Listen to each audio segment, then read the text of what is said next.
Hi, fashion dolls. It is Wednesday, June 19th, or Juneteenth. Shall I say happy Juneteenth? Happy Juneteenth. I apologize for my tardiness, fashion dolls. I had to make sure that everything was in place and set up correctly, that you guys could hear me.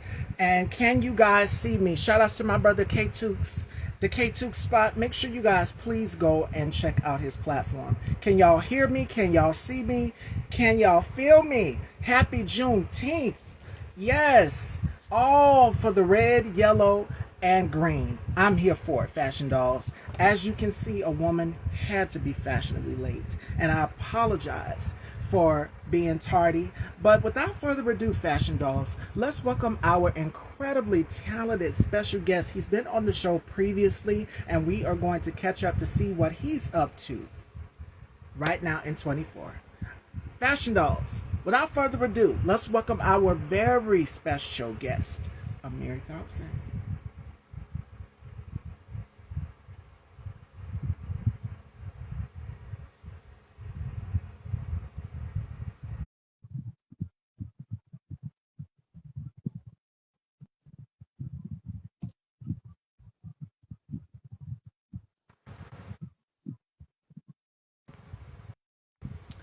Hello, hello.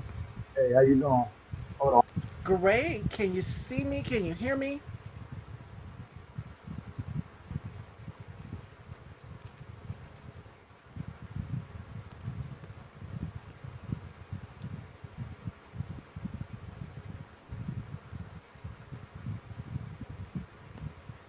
Is it? Uh, Yes, I can uh, hear you. how you doing? I am doing wonderful. It has been a minute. I'd be remiss, and I know it's already gone, but happy belated Father's Day. How did you celebrate Father's Day? It was great, man. Thank you for that. Me and my son and my girlfriend, we went to Virginia Beach. There was this huge, big bounce House of America thing that they had out there. It was like one of those things that you do as kids as well as like adults. And like we went out there and he had a ball running around, jumping, bouncing around. I mean, I had a blast too doing it with him and everything like that. And it was great, man. We had a great time, and it was a great experience that I could share with him. Something I know I could have done when I was a kid, but it was great, especially for me. Getting to spend that time with him, and it was good. It was definitely a memorable weekend for sure. Yes. I'm looking at you guys comment. I couldn't see him at first. What I was doing was adjusting the screen so I could see you guys' comments. Thank you, Jay Evans, for the hair compliment. I'm channeling my inner queen bee today. I had to go full and voluminous. And thank you, Naptown. Thank you, thank you, thank you. Thank y'all so much. So, now we did our last conversation, I want to say, back in 2023. And yeah, it was like the end of 2023. Yes, and you have two upcoming projects that are coming up. But before we get into that, y'all already know what today is. As I said in the beginning of the show, it is Juneteenth. So before we get into your projects, what does Juneteenth mean to you, Mary?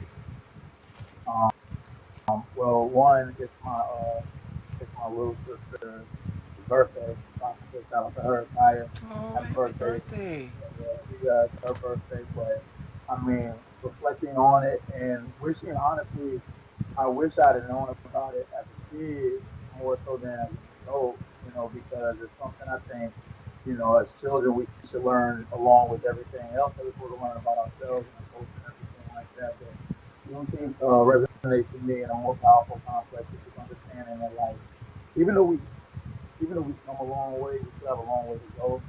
So we have to acknowledge that we are still in the fight. We're still pushing for that freedom that we oh so long for. I mean, we definitely have come a long way, and you know, definitely, it's definitely it's just powerful to me. Like, I mean, I just know that like representing and being, a black man in America and having a son who's black and then raising him to Yeah. be a certain way and grow a certain way and understand how the world operates and everything. I just know that like today is a day where we have to like remember like don't forget where you came from. You know what I'm saying? Focus on where you're going, and always stay positive. Keep dreaming, and don't let people keep you down, man. Because if we let people keep us down, we probably still be in the same place we were 400 years ago. Come on. Exactly. For those of you who don't know what Juneteenth is a celebration of freedom. The anniversary of June 19th, 1865, y'all, the day enslaved people in Texas learned that they were free. And you guys know who is the grandmother of Juneteenth. It is a woman by the name of Opal Lee. And she says that Juneteenth is freedom. And I don't mean just for black people or Texas people. It's freedom for everybody. And you guys know I preach a lot about freedom and liberation. So everything that Amiri just said is prevalent to today. And with everything that they're trying to take away from us, erase our histories out of the schools, especially in Florida, with trying to take away books on black history or critical race theory or anything that is related to celebrating natural hair texture, anything that's based on LGBT. They are taking these things out of the school. And this woman fought so that we could be able to have our voices heard even now than ever. So it's prevalent today that we're celebrating this day, and I'm doing the show here. Hi, Chef Ladybug. Welcome to the Dollhouse, beautiful. Welcome. We are catching up with Amiri Thompson, but we were touching on the meaning of Juneteenth and what it means to us as black people as a collective. Take this moment and celebrate it. Taraji P. Henson was just on The View a few minutes ago, and I posted what she said about Juneteenth in my stories. Everything that she said was right on the money. Because just how we are as black people right now, we have freedom to go and vote and do all of these things. Whereas back then, 400 years, we couldn't do that. They didn't want us to do that. They didn't want us to learn how to read. Didn't want us to learn how to write. Didn't want us to have no access to nothing. And now with this Project 2025 coming up, y'all better wake up. If you don't wake up more than ever, wake up now. Because what they're trying to take away as a woman, out as a woman, and especially a woman that is in the queer community, I wouldn't want nobody telling me what to do with my body. So no thank you. I'm good. Another thing they're trying to take away is for us as black people, they don't want us to have access to healthcare. They don't want us to have access to all of these things if this fool gets reelected a second term. So please let your vote be heard. Get out and vote because it is important. It is imperative. And this holiday needs to be remained so that we can be able to be celebrated as well too in our contributions to the world 400 years ago. So it's important. Had to touch on that. I'm not going to dive too deep because I can really go there. But my brother Bubs touched on it yesterday. So Bubs the God, make sure you guys please go and check him out. He broke it down. That Project 2025, that thing I think is what, 920 pages? It's thick. And they're going into parts on what they want to take away from not just women, but everybody. If you are indigenous, if you're in the queer community, if you are a woman, if you are black, if you are Asian, they want to take away all of your rights, y'all. So it is important that we get out here and let our voices be heard more than ever, y'all. So wake up. Please wake up. And they're already talking about if you are a man 18 to 26, they're talking about they're going to automatically draft you for the military. Y'all better wake up and pay attention. That's all I'm going to say on that. So let me get off my soapbox. No, All right. no. Needed to be Okay. said. It needed to be said. Yes, absolutely. So, on a lighter note, Amir, you have two projects coming out. You've been working, and the last time we were here, you said that, okay, I'm going to be behind the scenes. I'm working on some things. How is it going with the company so far and getting the production out there? It's it's going well. A little, I ain't gonna lie, I had a little few hiccups on the road, but it was something that was ironed out and something I needed to experience so I could learn from it. So going further on in my future projects, that'll never like come across again. I was hoping to have been started on another project by this time now, but the good thing is I will be starting on that soon. I'm finishing up a script as we speak now, and hopefully that'll go ahead and get budgeted. And I'm looking forward to maybe filming that next month in July. But yeah, the two projects. The one we shot last year, Bunny and Clyde. is now is releasing. Hopefully, from what I'm hearing, I'm hearing two different dates, but I'm hearing that it might be out in next month in mid-July, or it might come out in August. So either way, this summer, look out for Bunny and Clyde. That's starring Christopher Cooley Thomas and Alexis K. Owens, two very talented people that I respect and I've worked with before in prior projects with Alexis K. Owens, Monogamous, and then with Christopher Cooley Thomas. We did Dope Boy Magic, and we have another project me and him did together that we're still waiting to see when that's releasing, coming out, called Free Secret.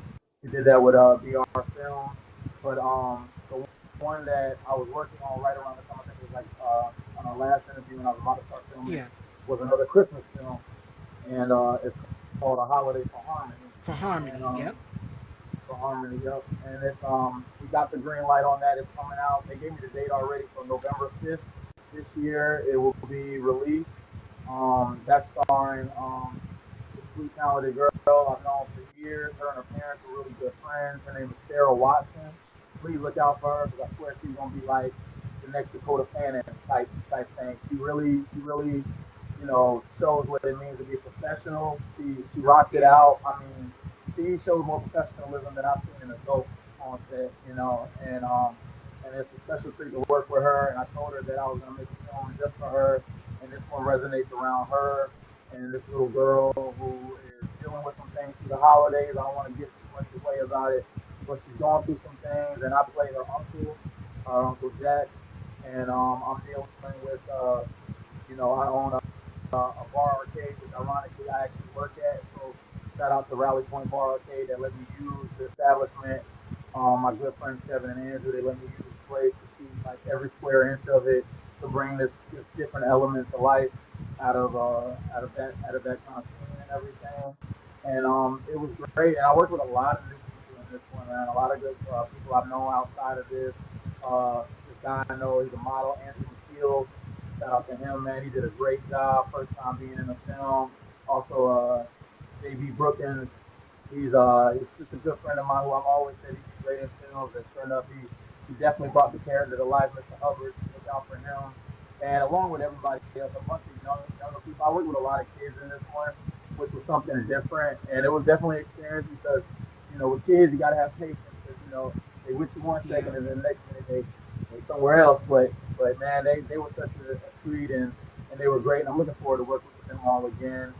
And I mean, it's great. And like I said, it was great to do that. I didn't know if I was gonna do another Christmas film, but then I just decided to see what happened. I shot it out to them, and Maverick liked the idea and the concept, so we went along with it. Yeah. And I'm proud of it and everything. So we got that finished, wrapped up, and going on to the next one.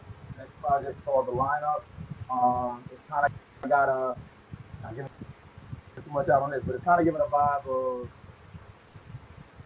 a little bit of Boomerang meets a little bit of Dash, a thin line between love and hate, and Okay. it's just got that like, you know, the karma gets back at you type of ordeal, if you understand what I'm saying. Because the lineup is like a roster. You know what that means when it comes to somebody having a man or a woman having a roster of individuals in their lives and everything like that. So it's gonna be following the character going through that, and I'm looking forward to shooting that. Planning on trying to do that next July, well, this next month in July. And yeah, I mean, the goal I'm really pushing. I really want to do two more projects for the year is over with. So that'd be that one in July, do another one in September, and then one more in November. That's kind of like how I'm trying to like map it all out for this year. So you got a lot coming out, and then you've also got Hello Karen coming out as well too, which is already in pre-production.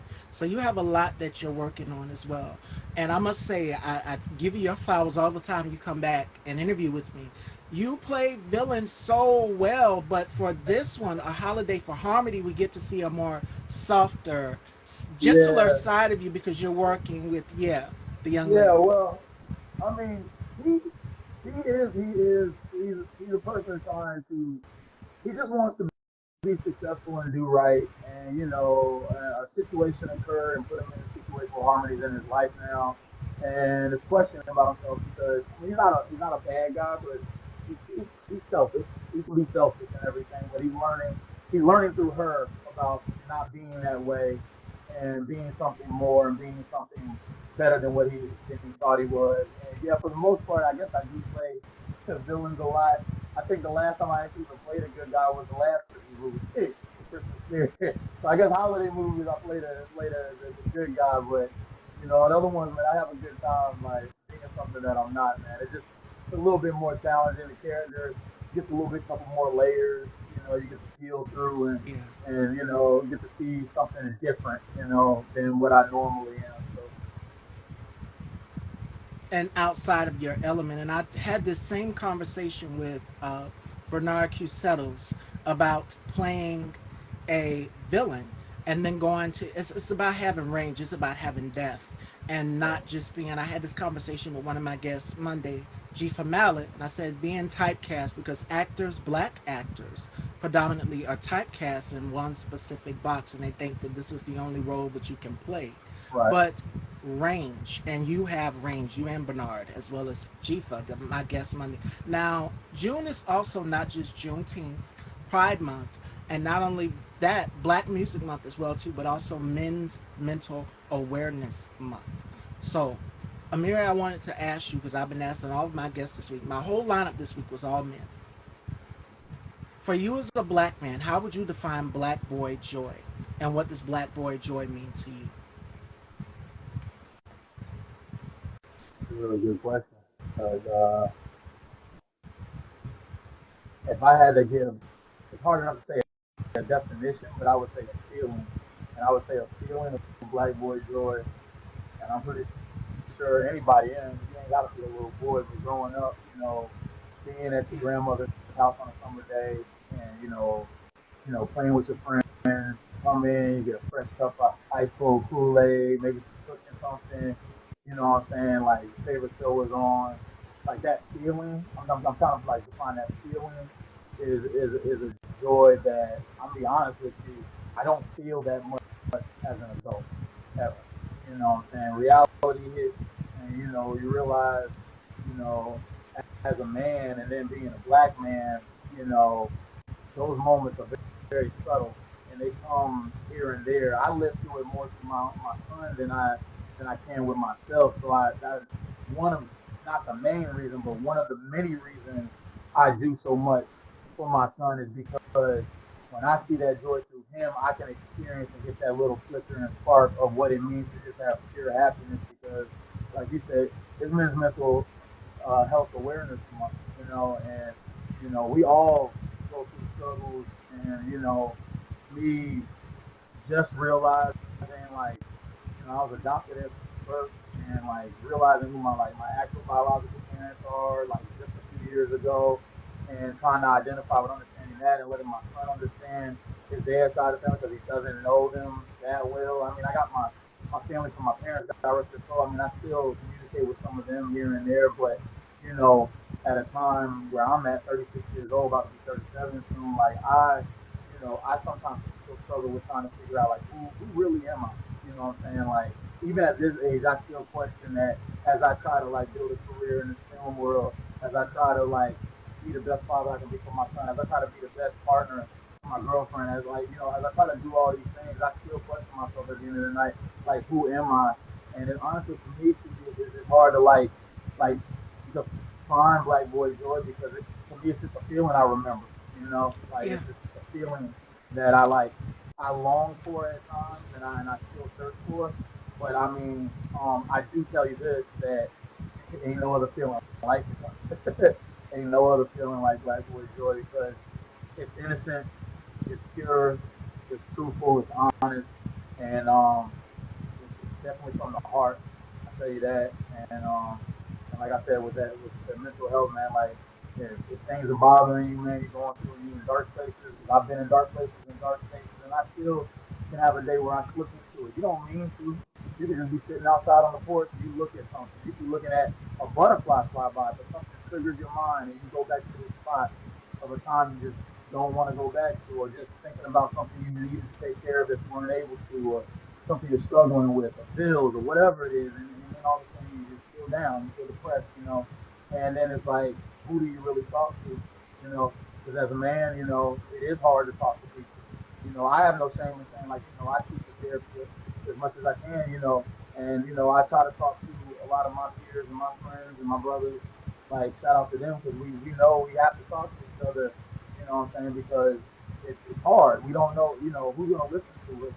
And I appreciate my girl. She listens to me and like and understands and is patient with me because it's hard to understand. It's hard to understand and even hard to explain it sometimes. And I think like having the patience of just even just listening is big, and over time, you try to get through these things. But any other man out there who, or anybody, I don't even want. I mean, I know it's men's mental health, but anybody who's dealing with, depression or mental health, don't feel alone. Like that's all I can really say. Please don't feel alone because I may look like I got it all together, but I ain't got it all together. I'm an actor, so I can make it look like I got it together, but man, like I'm telling you, the truth of the matter is like it's okay. You're not alone, and you don't have to be alone because there are people out here who are willing to listen and who are going to give you insight or who are going to let you know that like, hey, like you gonna make it, you gonna pull through. I wasn't even going to segue into it, but you went right on ahead. You must have been reading my mind because it is Men's Mental Awareness Month, and black men, what I'm seeing now is that a lot of black men are starting to open up and say, hey, I don't feel okay today.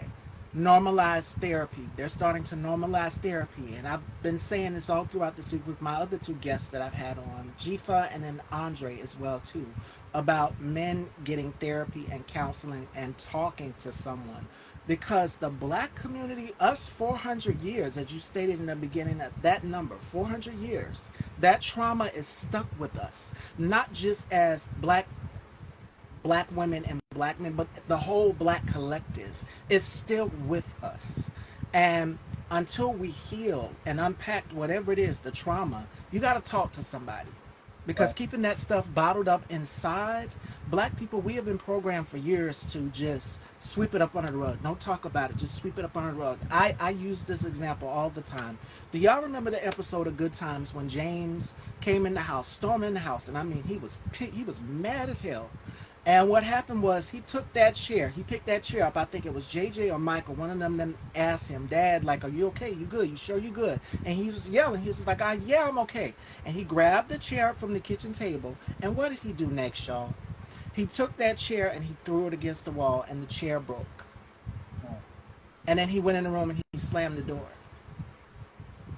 So they were And that taught doesn't come to from Florida. nowhere. Clearly, yeah, that doesn't come from The nowhere. That's anger. literally it's there. It's there, and and that took a long point for him to get there. Because yeah, I mean, James was that character where he had his moments of yelling and stuff, but to get to that moment where he's breaking his own property because he needs to like relieve this pent up aggression and anger and like that's been building in him out of all the stuff he's been dealing with. And like, who does he get to talk to? Like, because even at that time, you think about it, or even men in general over the years, like men have always been conditioned or teach their boys to not cry, hold it up, hold it inside, get over it. You be a big boy, be a man. You know what I'm saying? Everything like that. I'll tell you one thing for me. You know what I'm saying? Other than like the little things, like with my son, I I acknowledge and I appreciate if he has to cry. If it's something that his feelings are hurt, something like that, I tell him it is okay to cry. I tell him that I cry. I tell him that it is fine to express yourself Come on. and cry because I don't want him holding that in. That's going to make him resent something. That's going to make him quiet, and that's going to make him not want to communicate with me. And the last thing I would want is my son to never tell me how he feels. So the biggest thing I tell him, I want him to always feel comfortable and know that he can come to his dad and he can cry because I don't think less of him by crying. If anything, I think more of him because he is proving to himself that he is stronger than what he thought he was. Because he's willing to go ahead and let me know something is wrong. He's willing to come to somebody who he sees as a strong man and realizing that he doesn't look down on me for being this way, and then vice versa. He's seen me when my mother passed away. I mean, granted, he was young. He was really young. He was probably around 2 or 3 years old. But he saw and he watched me cry because it was during COVID and it was a hard thing to deal with because at that time, you weren't allowed to go anywhere. So I dealt with not being able to see my mother I had paid for her to go. She wanted to be buried back home in New Jersey, and I had to watch my mother's funeral on a Zoom call on my phone. So you can only imagine the level and depth of somebody who you've known this person for your whole life, and the moment when they're finally gone, and you really got to say goodbye to them, you can't even be in the same presence of them because of a virus or whatever was going on around here. And I got to look at it on a phone, like I'm watching a TikTok video or something. And I'm sitting there with my son, and it's just like the most heart wrenching thing, But like I said, like that whole getting over it and be a man and this and that. And my friends, we know like I ain't afraid to cry. They don't make me less of a man at all. If anything, it makes me more, it makes me stronger. So I commend anybody who cries because it's like you need to get that out. If you don't, you're doing what James is doing. You're breaking tears, and people are sitting there trying to question like, are you just crazy? And it's like you're not crazy. You just had something going on inside of you that you didn't know how to express. So then the first thing you can do is like, well, let me just break this because feeling that is feeling something other than what you're feeling inside. So You said everything that I was just fixing to say, which is keeping that stuff bottled up inside. I've been saying that throughout the past few weeks. Having our fashion dolls, I've been saying that if you keep things bottled up inside, what's going to happen? You're going to explode. You're going to pop. It's just like when you shake a soda up and you unscrew the top. What happened? It right, sprays everywhere. That I use that analogy all the time because it is true.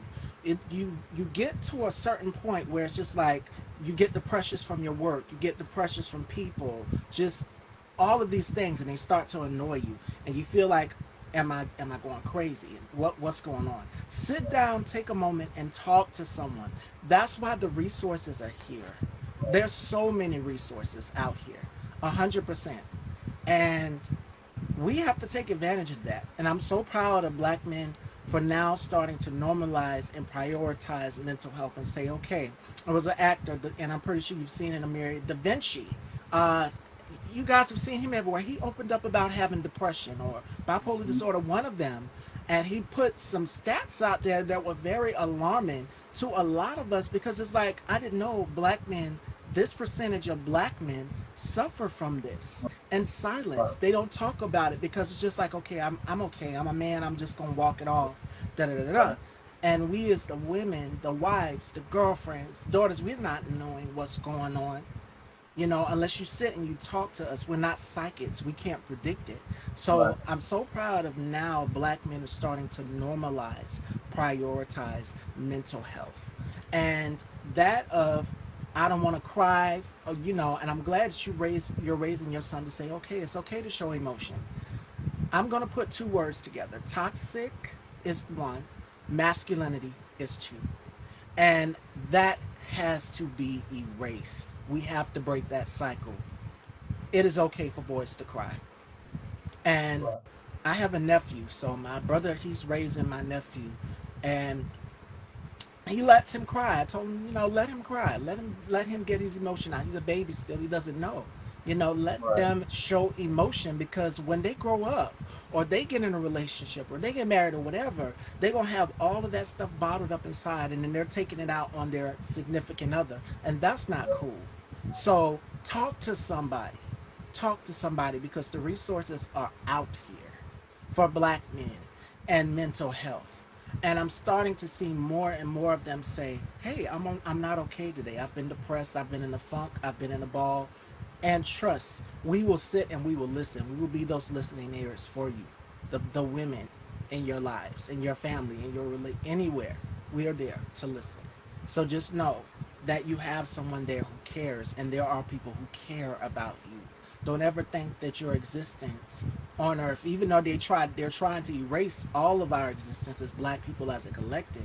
Mainly black men are the key targets, but black women, we are even more of a target as well too.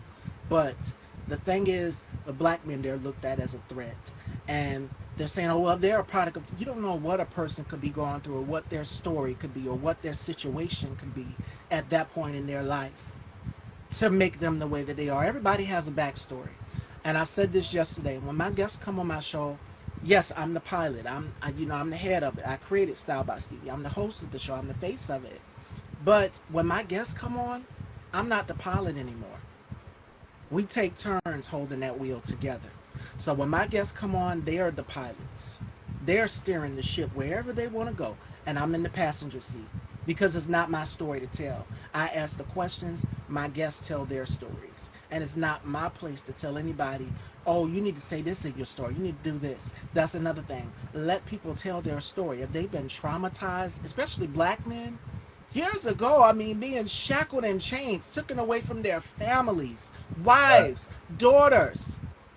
That's traumatizing. That's a lot of trauma for anybody. And even for the women, being shackled up in chains and sold to the highest bidder. So we Yeah. as black people as a collective, we have a lot to unpack. That's trauma. And not only that, but it is oppression that we are battling with. Still to this day in 2024, they are still trying to strip us as black people away from our rights. And that's mentally exhausting and draining too. When my colleague Bubs, the guy, shout outs to him, almost breaking everything down. I'm like, this is serious. They're literally trying to reverse history. And I said something in the chat yesterday. I said, make sure that you guys are protecting your mental health because your mental health is sacred. Yeah. And I know with what's going on with this political party right now, we're seeing what's going on with the courts. All I'm going to say is 34. If you know, you know. 34 counts.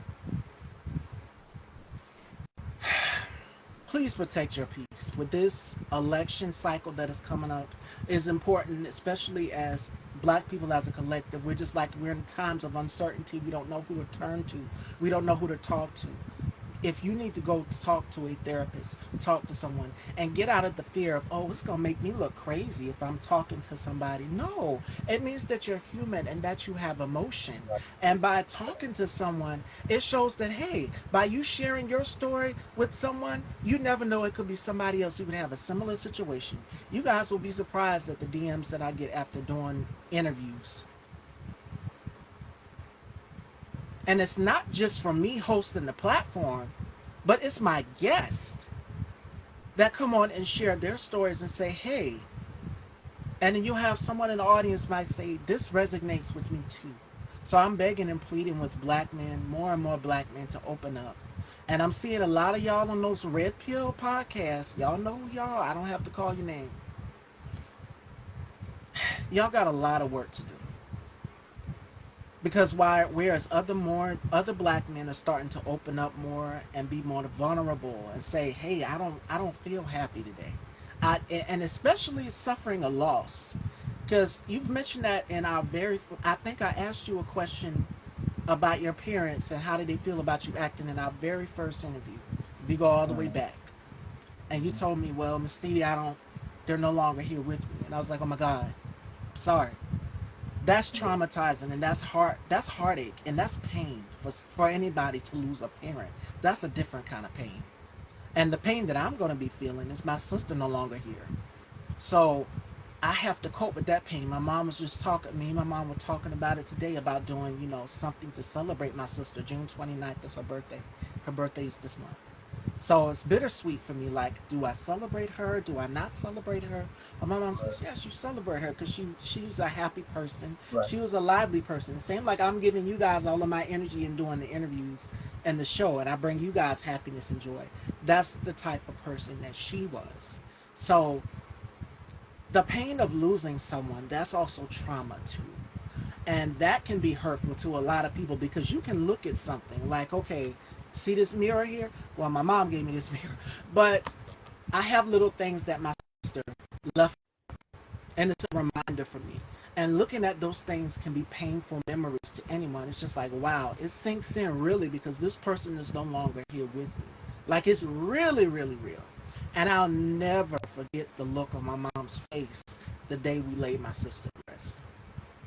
And what they say, you don't want to lay your child to rest before it's your time to go. You don't ever want to think about that. I looked over at my mom. I was kind of stoic. And then one day when I was coming out before doing an interview in the kitchen, I came out with my sister's picture. I was crying. So it's okay to release that emotion. Please do not keep it bottled up inside. And to the black men in these red pill podcasts that are out here spewing this hatred and vitriol, we're not your enemy. Other black people, they're not your enemy. So if a man embracing a woman, loving on a woman, loving on his son and telling his son it's okay, and then y'all start calling him, oh, you a simp, you a simp. I would rather my man be a simp and love on me and show me emotion than rather have him punching me. Right. Because that's the next result. That's what toxic masculinity brings up. That venom, that poison, brawled up inside of you, and you're ready to lash out and hurt somebody. Violence. So, educate yourself, stay aware, make sure that you are protecting yourself mentally out here because for what's coming these next few couple of weeks, I don't know what he got going on or what he's working on, but let me tell y'all something. Y'all better open your eyes. Y'all better pay attention. For real. Black men, now's the time more than ever, and I'm pleading as a black woman, that you guys open up. Some of you open up more to us because we're not your enemy. We're there to be right there beside you. We're there to encourage you along the way and to let you know, hey, we got you. We good. We in this together. We family is a unit. We're Right. not your enemy. And then it was one line that Florida said to James on Good Times. She said, I don't want to walk behind you. The women that are in your lives, we want to walk beside you. And we won't know. We're not fortune tellers. We're not Dionne Warwick, honey. We can't tell your future. I wish I did have those psychic powers like Raven I'm and about to say Dion, but that's no, I nice. don't. That's nice. Yeah, I wish I did. But no, we can't read y'all's minds. And the same for us as women. I'm pleading with more and more black women, for my sisters out here. Open up, talk about it. Because just how one woman, that's why I do a lot of my girl talks here on the platform too.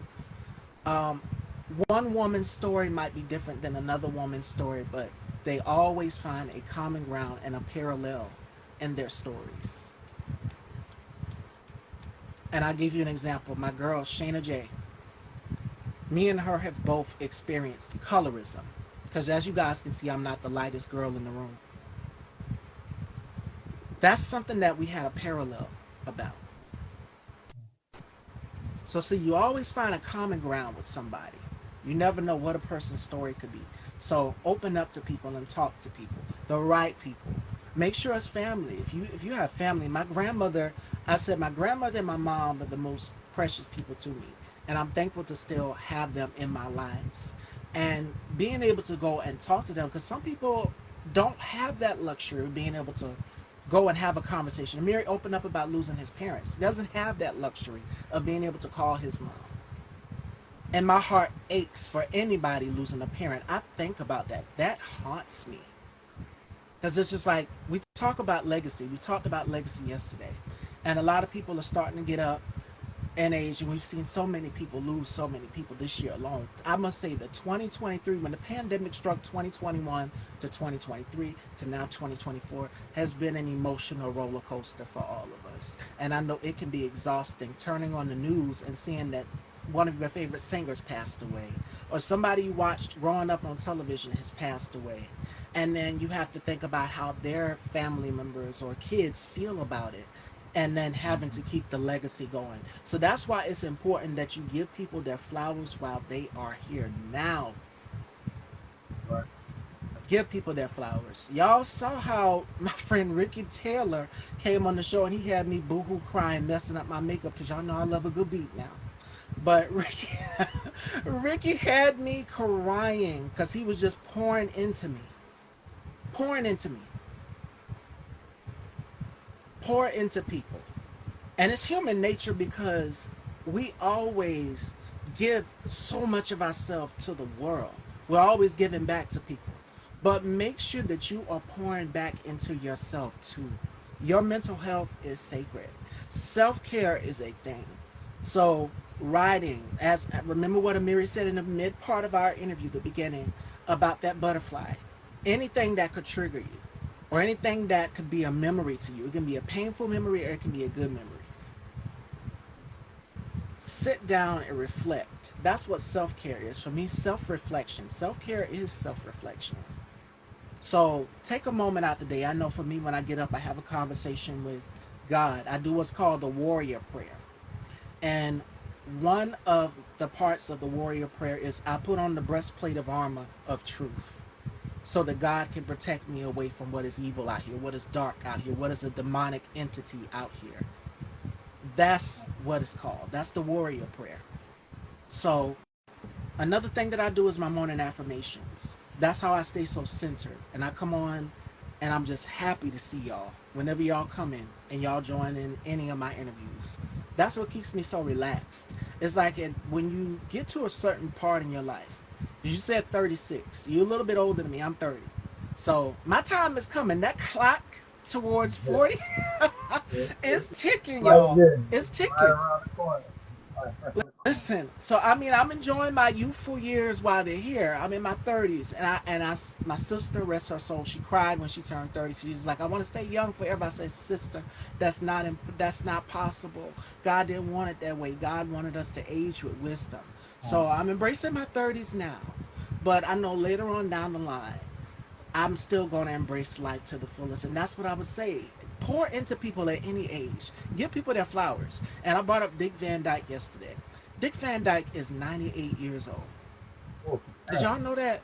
And I y'all knew saw him he on was that red old. I knew carpet. he was old, but I didn't know he was that old. Good God. 98 years old. And I mean, he came out there with his cane. He was kicking his legs up on the red carpet. I said, like he's 20 years old. We seen Mary Poppins growing up. Oh, So yeah. it's like he still has the youthful energy. That's living life to its fullest. That's living proof. We got Marla Gibbs, who's also in her 90s and still living. We know her as Mary on 227, Florence on the Jeffersons, and she is still living. She said, child, this is what she told Jennifer. She said, child, I have no plans to slow down no time soon. So you live life to the fullest. These people are the blueprint. Yeah. And that's the thing for mental health as well too, giving people their flowers, because when you pour into people, when you bless people, you know how God works in mysterious ways. So many things have come my way when I pour into people and I give people their flowers. And that's one thing someone said to me in the comments, or was it in my interview, is that Miss Stevie, she always gives people their flowers. And I do. I do. I'm a fan of y'all. Y'all love me, and I'm a fan of your work. And I appreciate it. I receive all this love abundantly. And that's another thing. When you are surrounded by abundance and you are surrounded by love, it's such a good feeling. Nobody can tell you nothing, because you know you got people that would ride for you, that care for you genuinely. And the ones that should not be there, let them go. They serve no purpose. And y'all have heard the saying, people say this all the time, when God puts people in your life for a reason and what? A season. So the ones who were there to be there from the beginning, I gave you an example. My girlfriend Felicia, that is my sister. Every interview that I've done, she's always come in. My brother K Toops, I don't know if he's still here or not, just called me before we came on. And those are the type of people that you keep within your life and your circle. Because when I picked up that phone when K Toops called, the first thing he said, I'm just calling to check to see if you're okay. We got to start doing that. Pick up that phone. A text is one thing, but I want to hear your voice sometimes. I want to hear Yeah. that you're okay. I'm gonna tell y'all a quick story, and then I'm gonna get off my soapbox preaching, because I feel like I'm giving a master class here. But listen, when Ricky, my friend Ricky, that came on and did the show with me, and he was pouring into me and giving me his flowers. We had an interview scheduled that day, and what happened was Ricky posted a status on Facebook. He said, I'm in the hospital. This happened. I was like, I didn't know. We had an interview scheduled and everything. I'm like, do we need to postpone? So I dropped everything and I called him. I said, how you doing? And he wasn't at his best. So you pick up that phone and you call somebody. You never know what could be going on. You leave them a message, they'll get back to you. K Toops is the same way. He'll text me and be like, hey sister, I'm just checking to see if you're okay. Are you good? And vice versa. So those are the people that you keep within your life and in your circle. 100%. I'm telling y'all. So surround yourself with people who care for you genuinely, who are there to uplift you, who are there to make sure that you're straight every step of the way.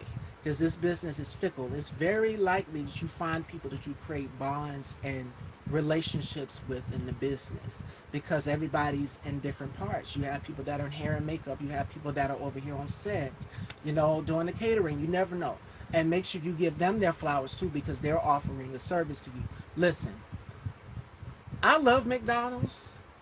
I don't want nobody putting nothing in my food. So I make sure that I don't care on a bad day. You never know what that waiter or the person who's taking your order could be Right. going through. I don't want nobody putting nothing in my food. I don't want no bad juju over here. Mm-mm. None of that. So you never know what a person could have on their mind. So I make sure that Yeah. even with that, if they mistreat somebody, my mom is different. That's the Libra in her. I'm a Scorpio. Cause see, if I was in my 20s and somebody mistreated me at that drive-through, Same. sunshine. Yes. I would just say that because I wanted to fight. I wanted to curse everybody out, but I'm just like, I'm in my 30s now. I have a nephew. So your perspective on life changed. Now I'm just like, okay, if somebody says something to me, I'm just like, yeah, God bless you and give you a smile. That's all I'm going to do. And I know it's hard. I know it's hard, y'all. I know. But my mom is the polar opposite of me. She is my spirit animal. When I tell y'all everything that I wanted to do in my everything that I did in my 20s, she's doing at her age. They're just cursing people out, letting them have it. And I just sit right there as the child, even though you're a full grown child, you just sit back and go, okay. So we have no choice but give people their flowers. They could be having a bad day, a smile or anything can make them feel good. Even for me, there were days when I'm in my darkest and I'm just like a dark cloud is hanging over me. Um, People will reach out like, you okay? You didn't seem like yourself today. So reach out to somebody, talk to somebody. Mental health is imperative nowadays more than ever because we've lost so many icons to depression. And I can go down a list here. Phyllis Hyman, Michael Jackson, Jimi Hendrix, Prince, and so many others. And I think Left Eye. I was watching her documentary before she passed away. She said, I feel like it's demons chasing me. Tupac was even saying something about that as well too. Like I feel like in this industry, it's a dark side to it, and I feel like there's Yeah. demons chasing me, spirits chasing me. That's powerful. Mm-hmm. That speaks volumes right there. You got to talk to somebody. The best way to get rid of guilt or a dark spirit is to talk about it. And then once you talk about it, it's like a weight has been lifted off of your back. Trust me, I know. I've had conversations with my mom like I feel guilty. I don't, and that guilt still haunts me. Things that I've done in my past that I'm not proud of. And I'm pretty sure that we all have. We take a moment and we think about it. We can't, you know, change what happened. Yeah. We can do better in our future. And my mom told me the same thing. So let go of whatever it is. Because if you keep that stuff bottled up inside, I'm telling you, it's gonna be like a guilt demon haunting you. And that's a different kind of pain. And even for me, I try to be nice to everybody. I try to stay in my lane and do this platform and give people a voice. And still, if there's someone I don't see eye to eye with, I be cordial to them. I speak to them, hey, how you doing or whatever. And then if they tag me or whatever, I still give them that respect. That goes back to what my guests have been saying. The other two gentlemen that I've interviewed this week, Andre and Jifa, said, which is having a certain humbleness. Mm-hmm. Because when you have a certain humbleness in this business and in this industry, Lord knows you can't go wrong. Because you know you've let go of whatever it is that's haunting you. And now you're moving on into your future. So, yeah, that's how you correct the past right there is focus on your future other than go back to the past. Because sometimes I go back. You can't go back. You got to move forward. So that's all I got on that. And I'm going to get off of that because I feel like I've done gave a whole masterclass. And I don't want to bore y'all. It's Juneteenth. We're going to have some fun. So Right. we touched on that mental health, which is imperative. Again, protect your mental health and energy. So we talked to Amiri. He's dished on his upcoming projects. We're going to get into some Juneteenth trivia. Now, I don't want to have to take Amiri's black card, so I'm going to take. Oh I'm going to have man, to check, don't do me test like his that. knowledge over here with some of these questions, all right? And you Oh home, man, you fashion dolls at home, if y'all know, you know. If you know the answer, feel free to type in, all right? oh man, Here we go. Here's the you gonna first do me question. like that? All right. Which company added Juneteenth as an official holiday on its calendar app in 2018? And here's your choices: Motorola, Apple, or Google. Google. Let me check. Let me make sure.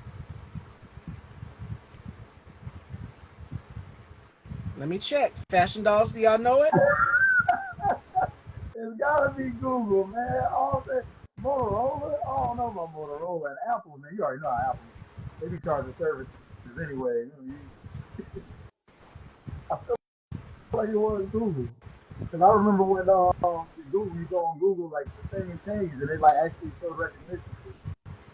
It's I'm Apple. wrong. It's Apple. Oh Apple did it, fashion dolls. no! Oh no! I didn't know. Oh man, I really thought it was Google. Okay, this one is very, very easy, y'all. Don't say What that. food You look like you're do wrong. it's very easy. You should get All this right. one. Okay. All right. What food do people eat on Juneteenth? Now here's your choices: red food, pumpkin, or black food. Wait, what? Wait, you said those are the choices. Say the choices again. You said What kind of food do people eat on Juneteenth? Red food, pumpkin, or black food? that's that's red food or black food. Those are the two Your choices are choices. I'm yeah, sorry. the first one is red food, pumpkin, Yeah, or black food. What do people eat on Juneteenth? What food? black food. I was. Let me go. Wait, why did they Red say pump? food, Wait, why did they say watermelon. A lot of people eat, yeah, different things like that. Oh, oh, I didn't know because I didn't understand what a red. I was sitting there thinking like, what does red food mean? I'm sitting there thinking about red beans. Oh man, I'm losing already. Thank you, Chef Ladybug. My girl knows. She knows it. All right. In which Texas city did Gordon Granger announce the end of slavery? Galveston, El Paso, or San Antonio? Yeah, That is it. That is correct. Which war prompted the end of slavery in the U.S.? The Revolutionary War, the Civil War, or the Spanish American War? you talking? Wait, say that again because I want to make sure I heard that right. Which war prompted the end of slavery in the U.S.? All right, here's your choices: the Revolutionary War, the Civil War, or the Spanish American War? Civil War. That's it. All right. He's redeeming himself because he Whoa, lost on the food now. I'm also on watermelon, man, and apples. I ain't good with fruit. Yep. What is another name for Juneteenth? Summer Day, Jubilee Day, or Freedom Day?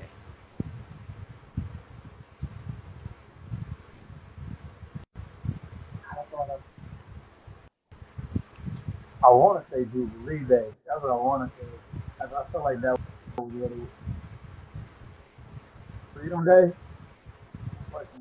You I'm just feeling said that. it first. It's Jubilee Day. It was Jubilee Day. Jubilee Day. I knew because Yep. I've never heard it say Freedom Day, but yeah.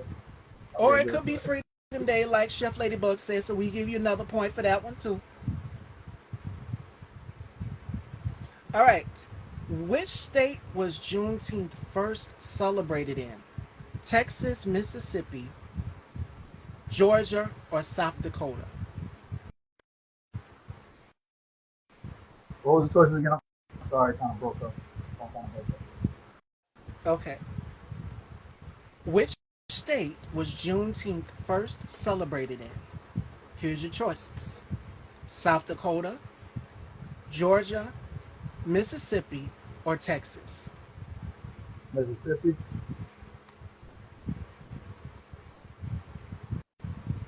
Texas. It was Texas. Mm-hmm. Mississippi. They don't All right. care. Okay, this is the number. Juneteenth is a combination of the words June and what number? All right, here's your choices: 14, 15, 19, or 23. 19. Yep. Chef Ladybug kind of thinking too. Yep, it was Texas. All right. Now, in what year did Juneteenth officially become a federal holiday? All right. Here's your choices: 2020, 2021, 1921, or 1989.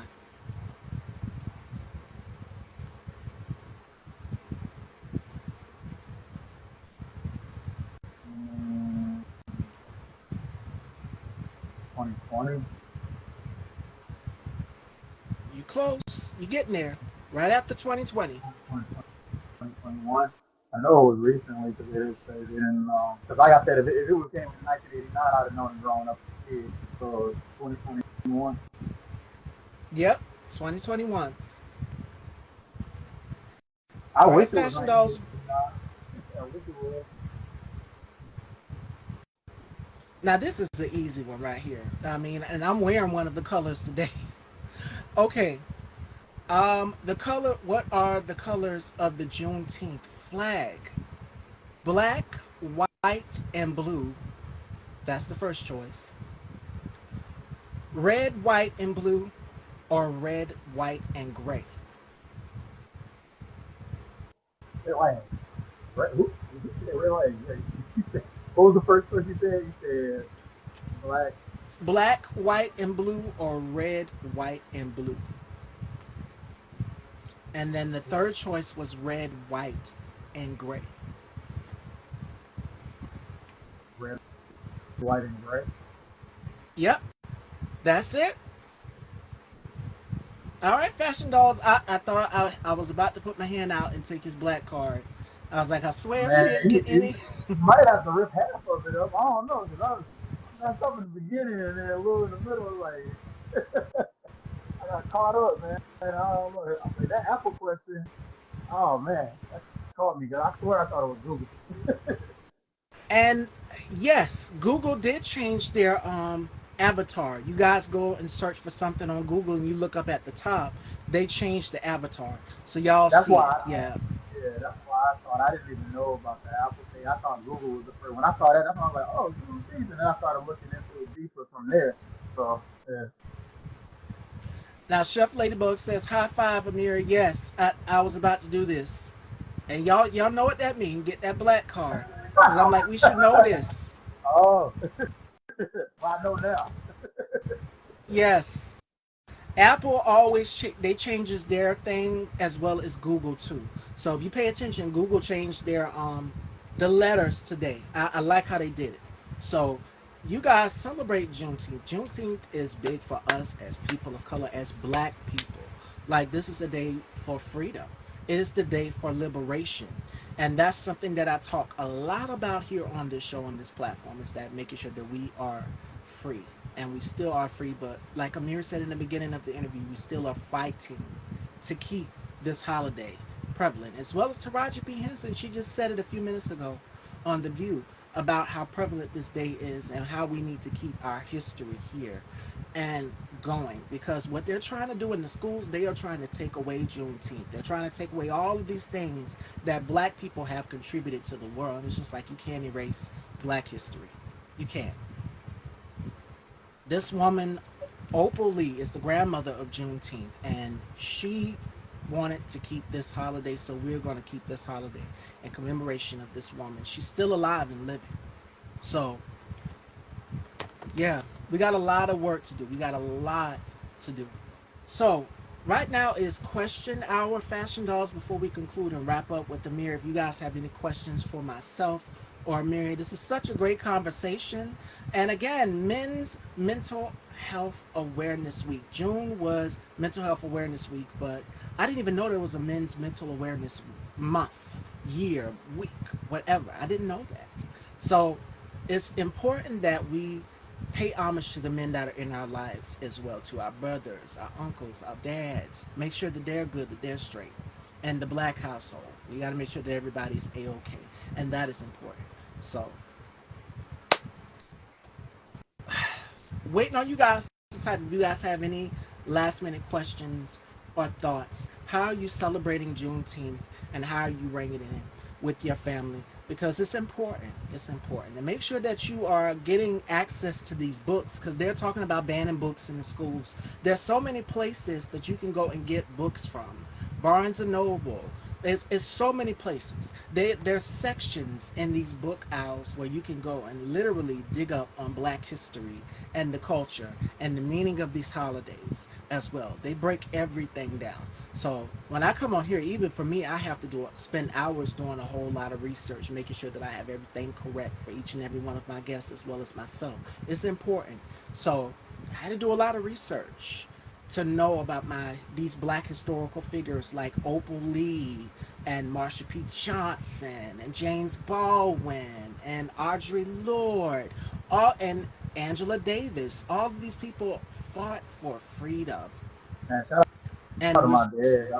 Rest his soul. He I don't know if you remember these, but there was these African American books that used to come out. My dad actually, when I was a kid, I was probably a little bit older than my son. Maybe I was like 6 or 7.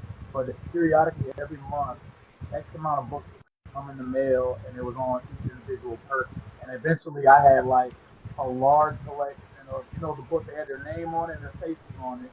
And I had like from Muhammad Ali to actually finding out that my name Amiri came from a poet named Amiri Baraka, and I didn't even know who Amiri Baraka was until I got that book, and I got to read up on him, like the James Baldwin, Angela Davis. I mean, it covered everybody. I mean, they had everybody that you could think of.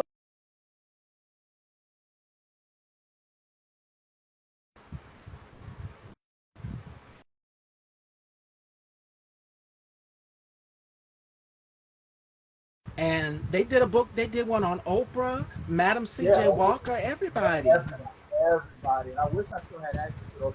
I mean, I'm pretty sure they could be at the library, or I could probably find them online and everything. I wish I'd have had them. I'd just give them to my son. But man, I'm talking about that was like a big way for me to, really understand, like, you know, that about black people and like how important we really are. Yeah, Because that's you talking about the early '90s, mid '90s. At that time, you're talking about it's definitely very judgmental. I mean, still judgmental today, but like back then, it's like you don't. I knew I was a black boy, but you know what I'm saying. I knew also I didn't know how important it was to be, and how great it is to be black, even though they want to make it seem like, well, you went through this and slaves, da da da da da. And then you're whitewash. realizing all these people that, yep, you even realize all these people that invented all these things, created all these things, and if it wasn't for them, W.E.B. Du Bois, George Washington Carver, you know what I'm saying? Like, we ain't got peanut butter and jelly. You know what I'm saying? Like, people don't realize it until you really look into it. And so I appreciate that my father did for me, one of those big things, and like stuff like that. Definitely look into and get those books because they're easy reads. I mean, a five year Yeah, old, not even talking funny, a 5 year old can read the book and understand what's being like being taught to them about it. But just them understanding and knowing that like, hey, this person invented this, and da da da da da, and like also understanding at that time when they were inventing this, how difficult it was to even get a chance to have access to resources to invent it. You know what I'm saying? So definitely good reads. and I wish they still make them. Like I wish they Yeah. would still put them in magazines, but nobody's really reading magazines like that anymore. Everything is Uh, digital now. We're in a day yeah. and age of X or Twitter, formerly it's Twitter. You've got here the Gram. You've got Facebook. I mean, but back then you could easily go right there. They put it in the magazine. If Ebony magazine was the place where I saw it.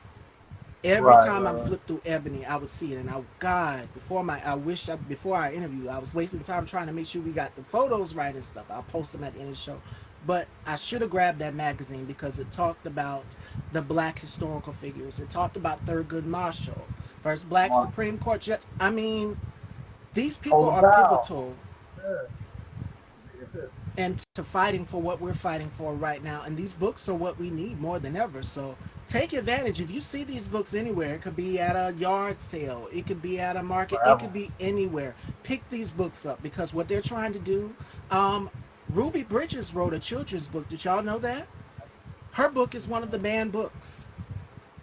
Oh wow. I didn't know that. So her book that she wrote, teaching children about racism and embracing people and making people feel loved if they come from other races or whatever, her children's book is one of the banned books. So that's so unfortunate because the message that she's teaching is love, and it doesn't matter what color of your skin, just love and equality. That's you know instead of us being divided, she wanted equality. So I can't believe that one of her books is one of the banned books. But there are so many places where you can go and order them. You can go to Amazon. You can go to eBay. And I'm pretty sure it'll be an arm and a leg for the whole entire collection. But it's worth getting. It's worth knowing about your history and the history Indeed. of this country. How I'm so educated and how I know is because I read and I do a lot of research. I might not be right all the time, but I always try to go back. And y'all to let me know, like, Miss Stevie, it was this number or this number. No, I make sure that I thoroughly go through now and make sure that I research every single thing that I put out to y'all so that we as black people know we keep each other informed. So that's the sole purpose. But this Juneteenth for me, I'm happy to be black, to be a black woman, to be here, to be alive, and this time fighting, pushing against the resistance of them trying to take away all of these things that we as black people and as people as black the black collective fought so hard to get. So we're seeing everything that they're doing. This is just the beginning. So buckle yourself up, arm yourself with knowledge. There's so many books out here. There's so many classes that you can take. You can even go and you can ask college professors at historically black colleges and universities as well to and I'm all about supporting historically black colleges and universities. I don't talk about it a lot, but I see the work that they are doing and how hard they are fighting to keep educating these children on black history and African American history and the importance of it in their courses. So there's you can enroll and go back and take just a course on that. I think you can. Yeah, I wish you could, where you can just take yeah. a course on all things black African or African American history, where you can learn about people. Because I know for me going to school, the only thing that they taught us was about Martin Luther King Jr., Of Malcolm course. X, Right. Madam C.J. Walker, Oprah. But what about Ida B. Wells? Right. What about Matthew Henson? Did y'all know that Matthew Henson has a connection to Taraji P. Henson down the line of her family? Did y'all know that? Oh, I didn't know she was related. Oh man. Yeah. You got to read up, do your research. There's so many other black Baynard Rustin. It's so many historical figures out here, but all they taught us growing up in school was Martin Luther King Jr., Harriet Tubman, Oprah. Uh, Mm-hmm. who else? Of course, Queen Latifah. I love her. Beyonce. They keep it But very I'm like, generic. Very yeah, generic. I'm not saying they're not all important. They all are important, but it's just like you said, like there are people who, or deeper layers that people are not really aware of that should be brought into the light. You know, what was Garrett? Am I saying his name? Garrett? Is it Garrett? Garrett Morgan. Yep. Garrett Morgan. And Yeah, Garrett Morgan. shout outs to Feminista Jones here on the gram. It's another Garrett. Um, a black man invented hair relaxer. Did y'all know that? And here I am thinking Madam C.J. Walker was, the first I black, thought and she is, but a black man invented hair relaxer. no. Yeah. Shout outs to Feminista Jones. That check her out. She posted something about it and it blew my mind. Like I am thinking it's Madam C.J. Walker opening the door so that we can have all of these things for our hair, for ethnic hair or African American hair. And it was a black man who kicked that door open. Mm. Yeah. So yeah, research every day. The stuff they don't want us to know about in the schools, they're trying to take away and whitewash, especially in Florida, with what's his name, the Satan. Shout outs to my brother Demario King Jobs for that name. It fits him perfectly. The Satan. Yeah, he's trying to take away everything out of school. No, we don't want them to learn about critical race theory. Take that away. We don't want them to learn about. But listen, what you can't erase what you've done to us 400 years. That we Right, still gonna talk about it. We know what happened because our great right. grandmothers and our great grandfathers and their ancestors endured it, And they being lived it. shackled in chains, Yeah, sold to the highest bidder, being separated and pulled apart from their families. You can't erase that. right. That's there. You can't erase that. It's still gonna be here. And what they're trying to do, as I stated to Amiri, is that they're trying to whitewash. It's act as if it didn't happen. Y'all need to let it go. No, I believe that two things are in order: an apology and reparations, please. And I seen the story of what y'all did to the people that was in Tulsa, Oklahoma. We had the first Black Wall Street. Mm-hmm. And what they did to those people who were still fighting to get reparations, they turned them down. In the courts just recently. Wow, It's too man. late. No, it's never too late for reparations. Y'all have caused us 400 years of trauma, and I believe that reparations is due to all of us as black people as a whole. And rightfully so. So, no, it's not too late, and we don't need to let anything go. And yes, y'all, I've seen videos where literally white people would go and apologize. Apologize. I'm like, yeah, you should be. You should be. You absolutely should be. Hmm. That's rightfully so. So, yes, this is the day of freedom for us. This is the day of freedom. We are here and we're not going anywhere. Black culture, black people, we invented the culture and we are still here. Educate yourself on your history. There's so many books out here, so much knowledge in the world. And what they're trying to do is take it out of, they don't even want them to teach it at the colleges and universities. They're trying to ban it there too. So what are y'all going to do? Are y'all going to ban African American literature from other more and more HBCUs? I mean, like, what are you going to do? So my thing is this: the fight for us continues, and we still have a lot of work to do. It's not over. It's not over, because this is just the beginning of what they're prepping and they're trying to do with Project 2025,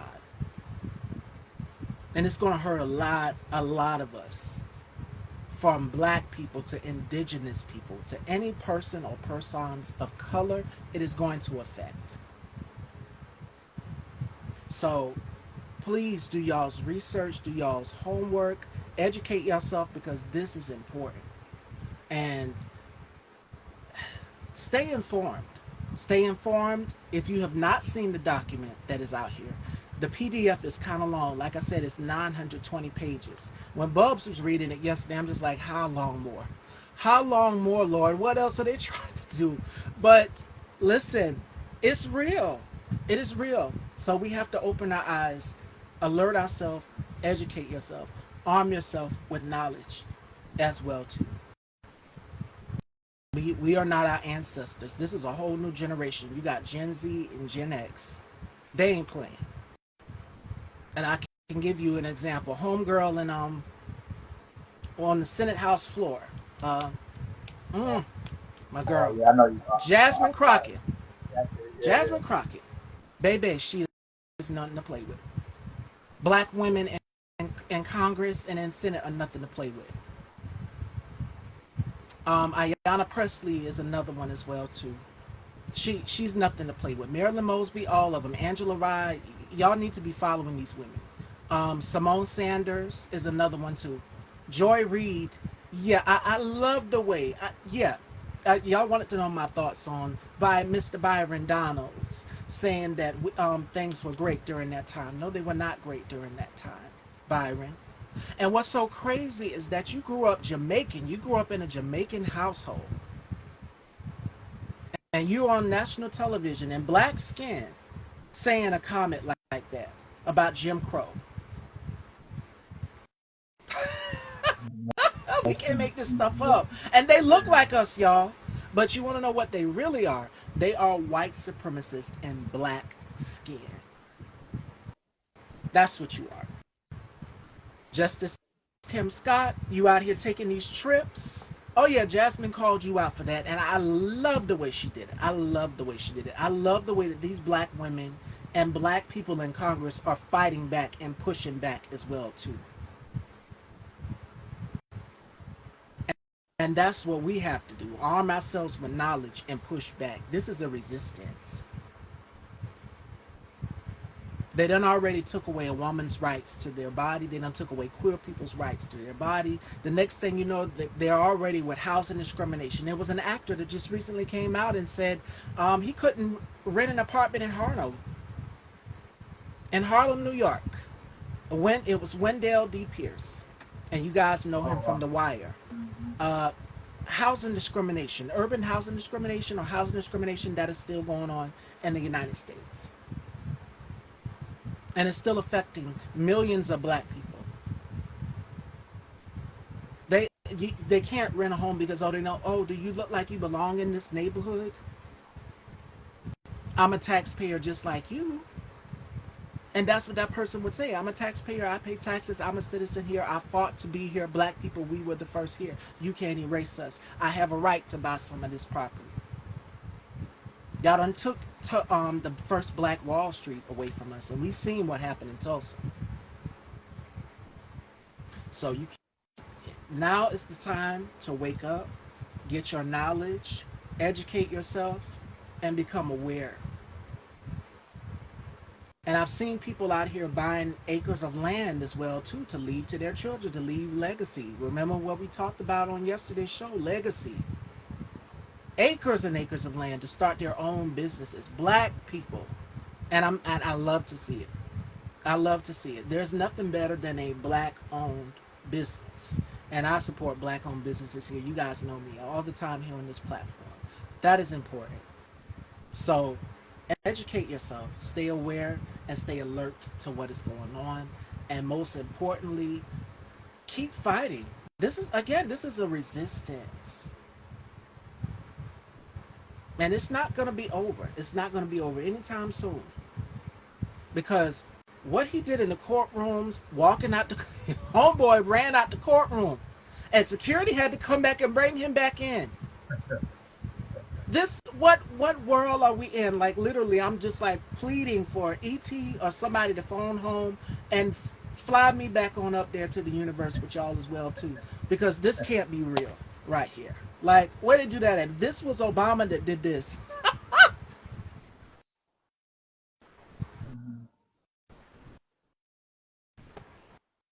But yeah, even though it's a circus with him going on, I say look and don't look. What I do is I look and I see what's going on. I'm just like, oh God. I'll be sitting in the makeup chair and I'm just like, oh my God, what's going on? And I see the notifications. I follow the Young Turks, and sometimes I check out Roland Martin too. And when I tell you they have they know first thing what's going on, what his next move is going to be. They educate you. So please stay alert, because it's not just him, but it's a plenty more that are just like him that are trying to take away your rights, and especially your rights to vote. If you're black, what do? They show up to the polls and they'll try to intimidate you. And me and Amiri here, we're in red states. We're in the Carolinas. Carolina is a red state. So I already know what Tim Scott and who else is it? Yeah, Tim Scott for our state and Lizzie Graham, both down here in the Carolinas. We already know they are just alike. And Justice Clarence Thomas, he's been sitting there for a very long time. A very long time. Yeah, they look like us, but don't be fooled, because now they're becoming more. These black conservatives, they're now trying to make it seem as though, yeah, if you vote for Trump, I'll make it like for you too. And how they tried to get you was with those ugly sneakers. That's how he tried to get you. It's smoke and mirrors. Do y'all see it? If you vote for Trump, he'll make this better. Did y'all see his black church appearance? To the black conservatives out here, did y'all see his black church appearance? Did y'all see the audience? And I'm smiling and I'm glowing over here because I love to see it. I love to see MAGA tears. Listen, I said it once and I'll say it again. This man's dad had ties to the KKK. Did y'all know that? This man took out a 5-page spread on 5 unarmed black men. Central Park 5 who were wrongly accused of something. And if you're black and you're talking about Trump 2024, you do know that this is going to affect your black life also too. Yep, it is. So y'all sit up there and root for this man if you want to, while and like walk up in there like Kanye West with that little red hat on, looking like Lil Bill. Go on there if you want to. They not playing with us, black people. And if I'm begging and pleading with y'all more than ever, wake up. Because this is just the beginning. And the ones that y'all think that, oh, they black, they for us, no, they not. Mm-mm. Again, they are white supremacists and black skin. The only thing that is they happen to have our, you know, everything black. But they not for us. And you saw Candace Owens' appearance on The Breakfast Club. Mm-hmm. How she tried to seem all mellow, whereas before she would be going at Cardi talking about WAP and all of this, that, and the third. But did y'all see how subtle she was in this one? And Just Hilarious was up there just like, dog it, Candace. Like, y'all, they want you to be friendly with them. That's how they try to get you. Mm-mm. Ain't no way in hell I'm going to sell out my people to join a party like that. I will not tap dance. Not this sister over here.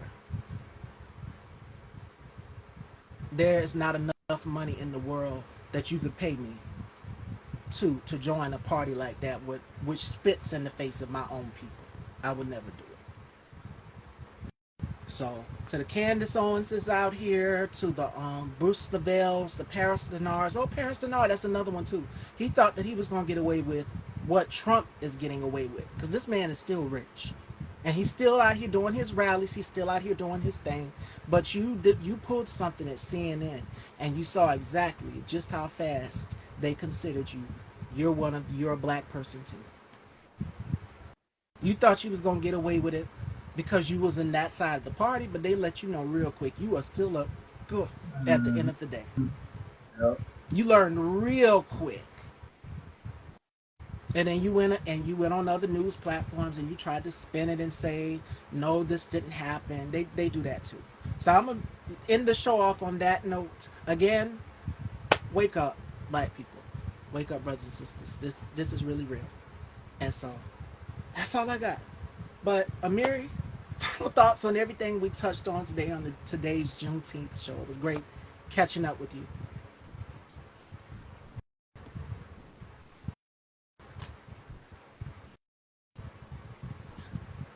Do you have anything you want to add to what I just said, or where can everyone follow you?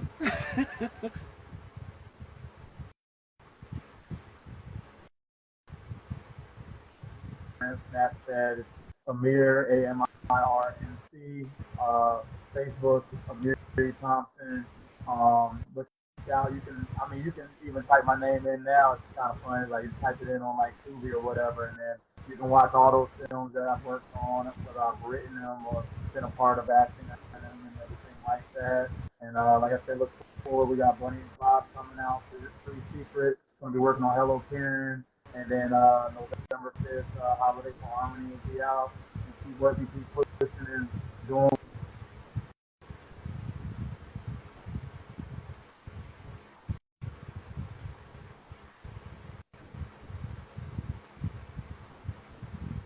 And then one more thing before we let you go.